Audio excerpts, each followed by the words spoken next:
Lesotho in crisis, how U.S. tariffs are crushing entire nation. The truth, Lesotho, a small mountain kingdom in southern Africa, now facing economic collapse, mass job losses, and a humanitarian crisis sparked by a single decision made thousands of miles away, in Washington, D.C. At sunrise each morning, groups of women line up in the biting cold outside factories in Maseru, Lesotho's capital. They wait silently, bundled in winter clothes, praying for a shift, a chance to work, to feed their families. But the factory gates don't open.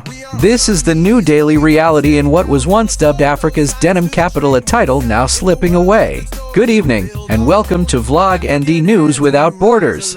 I'm Sal Peer. Following a controversial announcement in April, U.S. President Donald Trump imposed a record-setting 50% tariff on Lesotho's exports, mostly garments destined for American shelves. Although the tariffs have since been temporarily paused, the damage was swift. Confidence among U.S. buyers evaporated.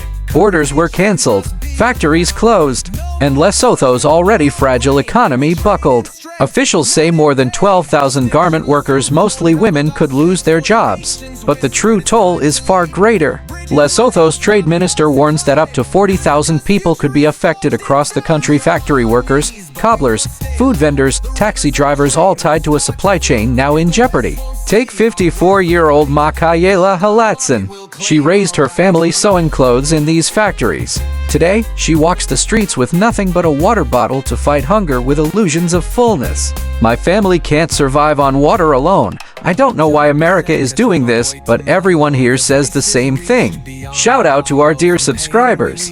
To our non-subscribing friends, your support is as valuable. If you can take a second to hit the subscribe button, that will be fantastic. So why did the U.S. impose such harsh tariffs? Trump claimed it was about a trade imbalance. Lesotho exported $237 million to the U.S. last year, while importing just $3 million in return. But critics say that imbalance was the entire point of AGOA, the African Growth and Opportunity Act passed under President George W. Bush to give African nations tariff-free access to U.S. markets. Thanks to AGOA, factories flourished in Lesotho. Taiwanese manufacturers set up shop, producing goods for U.S. giants like Levi's, Wrangler, and Walmart. But while workers sew American clothes, they can't afford them. The very jeans they make are sold back to them second-hand. Ironically, one of the last factories still open in Maseru produces Trump-branded golf shirts. Workers like 48-year-old Maboichu Malo Ramakatani have stitched them proudly for nearly 2 decades. I do it perfectly. It's supported my family. But now, I only work 2 weeks a month. We're on short time, and I earn half. And she isn't alone. With wages slashed, small vendors selling food, shoes, or basic necessities say business has dried up. 2 teenage vendors, Natsoki and Mapasika, say they used to admire the United States until now, and ask, President Trump, if only you knew how many of us depend on America. What can we offer you to stop this? Lesotho is a country where nearly half the youth are unemployed. Now, the textile lifeline that once kept families afloat is unraveling. And the effects don't stop at economics. U.S. aid cuts have gutted health services. Clinics near factories once offered HIV testing, PrEP, and contraception. Today, many stand empty. Nurses dismissed. Just self-test kits remain. In a country battling one of the world's highest HIV rates, this could be deadly. As the sun sets over the mountains, thousands of women head home, some with hope, many without work. Their voices echo a desperate message: we are on our knees, may God change America's tariff plans. Lesotho's crisis may seem far away to many Americans, but for thousands of families, a trade policy decision in the U.S. has meant hunger, illness, and despair. Let Vlog ND know in the comments, should America reconsider its trade policies toward vulnerable nations like Lesotho? Or will that serve as a wake-up call for Africa? Will Africa work towards cohesiveness between the African nation? We would be happy to hear from you. But it seems that a movement is taking shape where some African nations are looking for African solutions. Vlog ND presents Africa Stands Alone, the push to trade within amid global tariff storm. It's a powerful story unfolding across the African continent, a story of resilience, urgency, and the pursuit of self-reliance. With punitive tariffs, global trade tensions, and rising protectionism threatening Africa's economic future, leaders are sending a clear message to the world: we are on our own. From Lagos to Lusaka, from Cape Town to Cairo, a new continental vision is taking shape. Africa's answer to a shifting global economy is the African Continental Free Trade Area, or AfCFTA. This landmark agreement, now ratified by 49 nations, aims to unite 1.4 billion people across more than 50 countries into one single trading bloc, the largest in the world by population. Yet only 24 countries are actively trading under this deal. The gap between paper promises and practical implementation remains wide. As global powers like the United States turn inward, imposing tariffs as high as 50% on African exports, such as in the case of Lesotho, Africa is being forced to ask a hard question: what happens when the world shuts its doors?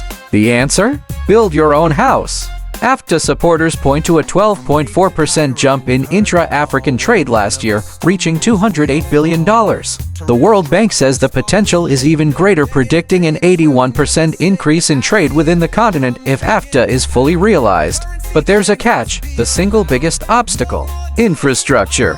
According to AfCFTA Secretary General Wankle Mean, the continent faces an annual infrastructure shortfall of over $100 billion: roads, railways, bridges, ports, without which regional trade can't flow. Since 2020, the African Development Bank and Afreximbank have poured $65 billion into infrastructure.